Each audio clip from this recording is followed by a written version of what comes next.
기본적으로 이름과 직업, 주소 등을 묻는 이제 인정신문 절차라는 게 있는데 네. 여기서도 특혜 논란을 낳았습니다. 그러니까 어제 재판장인 지기현 부장판사가 윤 전 대통령에게 1960년 12월 18일생, 직업은 전직 대통령이고 주거가 어떻게 되느냐 이렇게 대신 답변을 해주고 결국 이제 주거지만 답변을 하도록 해준 겁니다. 네. 반면 박근혜 전 대통령 때는 박근혜 피고인 직업이 어떻게 됩니다.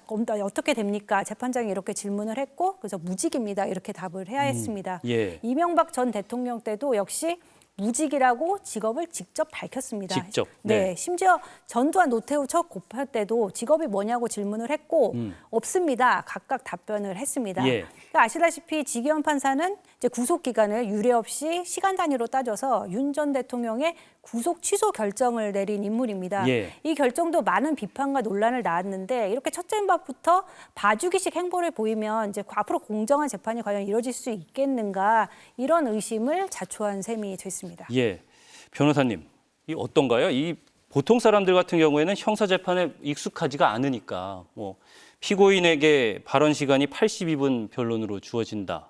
뭐 이게 늘상 있는 일인가 싶은 생각도 드는데 이것도 그렇고 촬영 같은 경우에 국민의 알 권리 차원에서 공공의 이익을 인정해 줄 법도 한데 촬영을 하지 못하도록 한 것, 비공개 출석한 것, 인정신문에서 판사가 먼저 전직 대통령이죠 라고 인정신문을 대신해 준 것, 이런 것들이 특혜를 주고 있다라고 판단하는 게 맞습니까?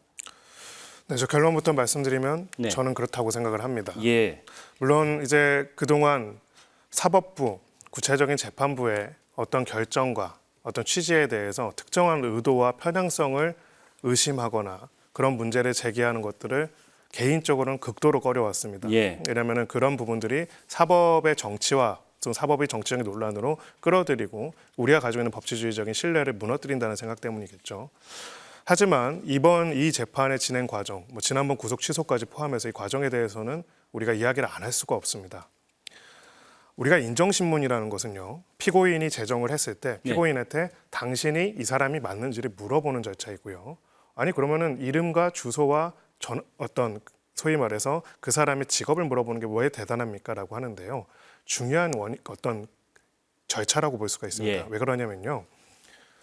대통령이라는 굉장히 강력한 권력을 가진 권력을 본인 스스로가 가진 권력이 아니라 국민으로부터 위임받았지만은 적어도 우리 사법질서 속에서는 국민의 한 사람으로서 똑같은 피고인으로서 대접받고 피고인으로서 인정을 받는다. 예. 그래서 스스로가 법 앞에 서가지고 재판장의 질문에 대답을 해야 하는 존재로서를 인정하는 게 바로 인정신문 과정입니다. 예. 그런데 이것을 재판장이 대신해 준다는 거는 저는 전혀 보지도 못했습니다. 재판장이 대신해주고 심지어는 직업을 전직 대통령이라는 직업은 없습니다.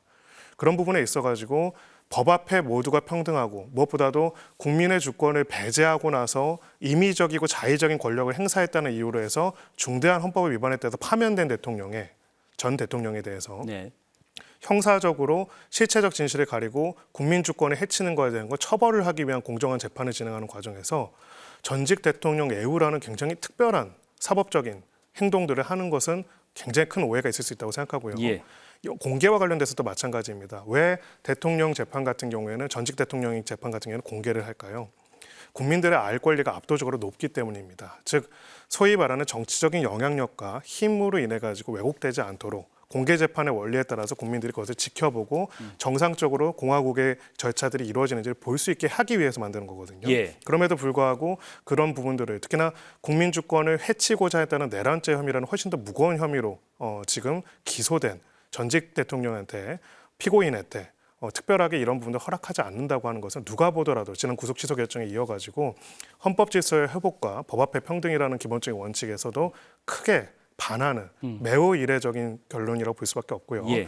마지막으로 한 가지만 말씀드리면 네. 저는 단언컨대 모두 진술해서 피고인에게 82분의 시간을 허락해준 재판부를 본 적이 없습니다. 예. 네, 보통은 피고인들한테 그렇게 긴 시간을 무제한적으로 이야기를 하거나 검찰 측 증인신문에 끼어드는 거에 재판부가 제대로 된 제지를 안 하는 경우도 없습니다. 그런 부분에서는 다시 한번 이 부분에 대해서는 국민들 차원에서 공정하고 합리적이고 무엇보다도 다른 사람과 다를 바 없는 피고인으로서의 재판을 받고 거기에 따른 실체적 진실을 확인하는 절차들을 재판장이 엄정하게 진행할 것을 요구하는 그러한 국민적 관심과 또 어떤 면에서는 평가가 필요하다고 생각을 합니다. 전직 대통령, 뭐 현직 대통령이라고 하더라도 형사재판의 피고인으로 섰을 때는 다른 피고인들과 똑같이 대우하는 게 그게 민주적인 절차이고 맞습니다. 민주주의에서 제대로 재판이 이루어지는 과정일 텐데 그 말씀을 해주신 것 같습니다. 문 기자님, 한 가지